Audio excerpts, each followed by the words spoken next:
Salut tout le monde, c'est Jérémy. Aujourd'hui, on va parler trottinette électrique avec cette Eleglide Cozy. Et une des fonctionnalités qui la démarque de ses concurrents, c'est la présence de clignotants au niveau du guidon. C'est quelque chose de pas très commun et vous allez le voir, c'est pas le seul point sympa sur ce modèle.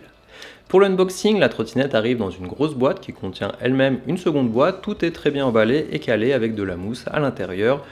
D'ailleurs, mieux vaut ouvrir le carton par en dessous plutôt que de sortir la trottinette par le dessus. Ça vous évite de forcer sur votre dos pour la sortir car elle pèse quand même 18 kg. Elle est livrée depuis des entrepôts situés en Europe, donc normalement ça n'a pas voyagé trop longtemps avant d'arriver et il y a peu de risque d'avoir de mauvaises surprises. L'appareil arrive avec de la documentation, son chargeur, quelques vis et une clé adaptée. Le guidon est la seule pièce à devoir être réassemblée, il suffit ensuite de rajouter 4 des vis fournies pour le maintenir en place et c'est tout, on n'a plus qu'à retirer les plastiques et mettre la trottinette à charger. On peut vérifier la pression des pneus au passage, la bonne valeur est indiquée sur chaque pneu, 45 PSI à l'avant et 50 à l'arrière de mémoire, et pas besoin de l'activer via l'application, on peut l'utiliser directement, mais on a bien une application de disponible que je vous montrerai un petit peu plus loin. Pour le design, ça reste une trottinette classique de prime abord. On est sur un mélange de plastique et aluminium, mais ce qu'on remarque, c'est que le deck où on met ses pieds est assez large avec ses 19 cm. C'est pratique car on peut pratiquement mettre ses pieds côte à côte, et en tout cas, on est bien à l'aise pour se positionner comme on veut. Rien de spécial à dire sur la béquille, elle est classique et fonctionne bien et vient se loger dans le deck une fois repliée, aucun risque de la déplier par erreur. Le guidon est assez haut pour moi qui mesure 1m82, il est aussi assez large pour avoir les bras suffisamment écartés. À ce niveau-là, on a l'accélérateur sur le côté droit, l'écran d'information et sur la partie gauche, une petite sonnette, un frein et le bouton de contrôle des clignotants. Les clignotants apportent un plus niveau sécurité, mais vu qu'ils sont situés qu'au bout du guidon, si vous êtes derrière la personne en fonction de sa largeur, ça sera plus difficile de le voir.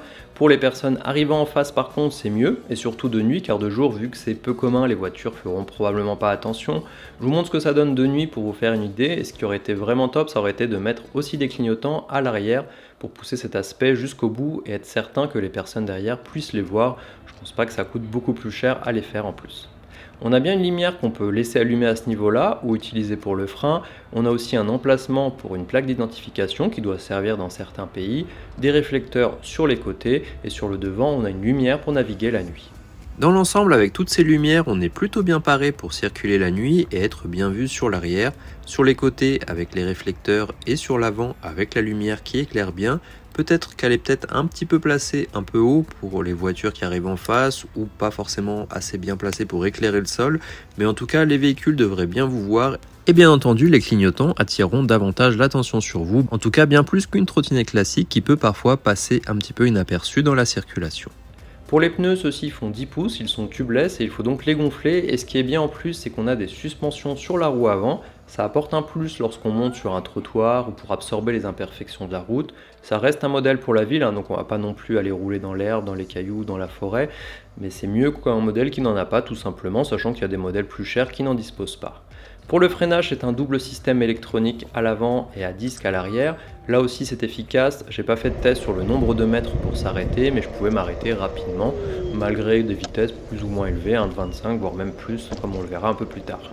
Si on passe au niveau de l'écran, celui-ci est assez classique, on a juste un bouton qui sert à allumer la trottinette, à allumer la lumière ou à naviguer entre les modes, entre le mode éco, standard et sport, qui permettent d'aller à 10, 15 et 25 km/h, même un petit peu plus, comme vous pouvez le voir sur la vidéo. Enfin ça c'est par défaut car avec l'application on peut aller encore plus vite.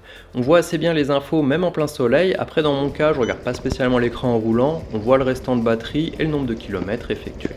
J'ai trouvé que la trottinette répondait vite aux commandes quand on accélère et arrivait aussi rapidement à la vitesse limite, en tout cas avec moi et mes 86 kg, peut-être un peu plus maintenant en rentrant de vacances d'ailleurs. Pour la puissance, elle a un moteur de 350 watts et peut monter jusqu'à 540 watts.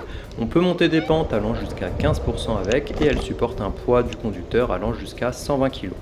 Pour le poids, la trottinette pèse 18 kg, ça apporte une certaine stabilité et on en trouve des encore plus lourdes, mais si vous devez monter souvent des marches avec, quand même prendre en compte que c'est pas des plus agréables.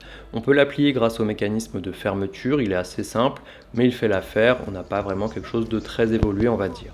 Pour le poids, c'est aussi compréhensible au vu de l'autonomie, parce que celle-ci est équipée d'une batterie de 450 Wh. La marque promet 50 à 55 km d'autonomie avec une charge pleine, mais ça dépend de beaucoup de facteurs, le poids de l'utilisateur, la manière de piloter, l'état de la route, si on a des pentes ou pas, ou tout simplement de la météo. Dans mon cas, j'étais plutôt aux alentours des 40 km en sachant que je l'utilisais plutôt dans le cadre du test. Donc je changeais beaucoup de mode, j'accélère, je freine plus souvent que quelqu'un qui va simplement travailler avec, mais ça vous donne une idée en fonction de vos propres paramètres, de votre poids, de votre parcours aussi. Je pense qu'avec une autonomie comme ça peut convenir à beaucoup de monde de toute façon. Pour la recharge, celle-ci se fait grâce au connecteur situé au-dessus du deck, ça fait un peu comme si on avait coupé un trou au cutter, mais bon ça fonctionne et il faut compter à peu près 7 heures de temps de charge quand elle est complètement déchargée.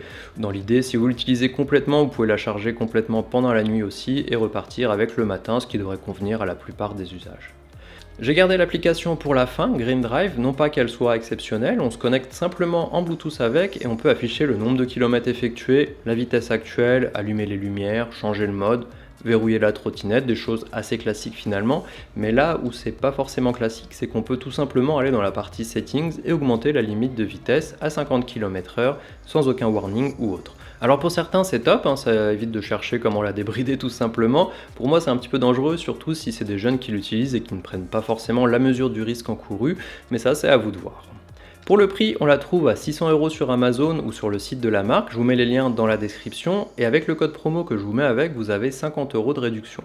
À 550 €, je trouve qu'on a une trottinette intéressante, on a des fonctions qu'on ne retrouve pas partout, des clignotants, des suspensions, un deck plus large, une bonne autonomie, et de façon générale quelque chose qui fonctionne bien pour accélérer, freiner, etc. Il y a peut-être des petits détails au niveau finition qui auraient pu être un petit peu mieux faits, comme la découpe pour le système de charge, le système de fermeture qui aurait pu être un petit peu plus travaillé, ou certains autocollants qui je pense ne vont pas rester longtemps, mais c'est pas vraiment gênant au quotidien. En plus on peut la prendre sur Amazon, donc si dans le futur vous avez le moins de problèmes, c'est le SAV Amazon qui gérera vos soucis, donc vraiment une bonne surprise pour moi. Dites-moi ce que vous en pensez en commentaire, je ne sais pas si vous, sur cette gamme de prix, vous connaissez d'autres modèles qui pourraient être peut-être plus intéressants ou peut-être plus équilibrés ou je ne sais pas, donc dites-moi ça en commentaire et on se voit dans la prochaine vidéo.